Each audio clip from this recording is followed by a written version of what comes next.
Israel की सरकार ने गाजा युद्ध से सबक लेते हुए हथियारों को अपने देश में ही बनाने को लेकर बड़ा ऐलान किया है। इजराइल की सरकार ने एल्बिट सिस्टम को देश में तबाही मचाने वाले भारी बम बनाने को कहा है। दरअसल गाजा युद्ध के दौरान जब इजराइल को हथियारों और भारी बमों की सख्त जरूरत थी, तब अमेरिका के बाइडेन प्रशासन ने अपने हथियारों की सप्लाई में जानबूझकर देरी कर दिया था। इसको लेकर हाल ही में इजराइल की डिफेंस प्लानिंग कमेटी ने चेतावनी दी थी और अमेरिका से हथियारों की निर्भरता पर आगाह किया था।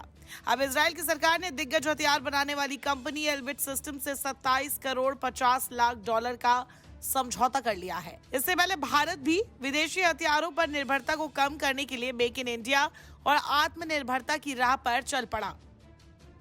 इजराइल के रक्षा मंत्रालय के मुताबिक 2 रणनीतिक समझौते हुए हैं, जिसके तहत हजारों की तादाद में हवा से गिराए जाने वाले बम बनाए जाएंगे। इसके अलावा कच्चा माल बनाने के लिए एक राष्ट्रीय सुविधा केंद्र भी बनाया जाएगा। इजराइल के इस कदम का मकसद हथियार बनाने के मामले में आत्मनिर्भरता हासिल करना और विदेशी आयात पर से निर्भरता को कम करना है। इजरायली मीडिया के मुताबिक गाजा युद्ध के दौरान एक समय बाइडेन प्रशासन ने इजराइल को भारी बम देने में जानबूझकर देरी कर दी थी।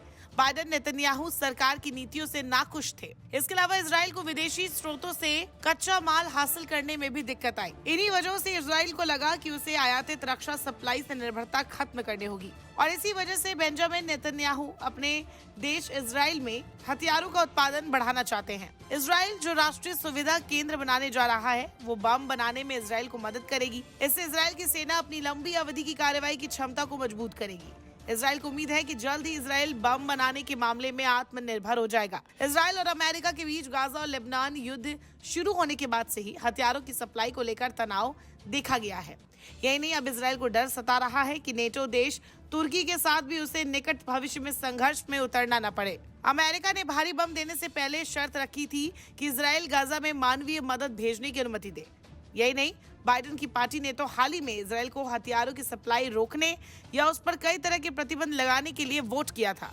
इसी वजह से अब इजराइल पूरी तरह से अमेरिकी बमों से आजादी चाहता है। नमस्कार, मैं हूं मानक गुप्ता।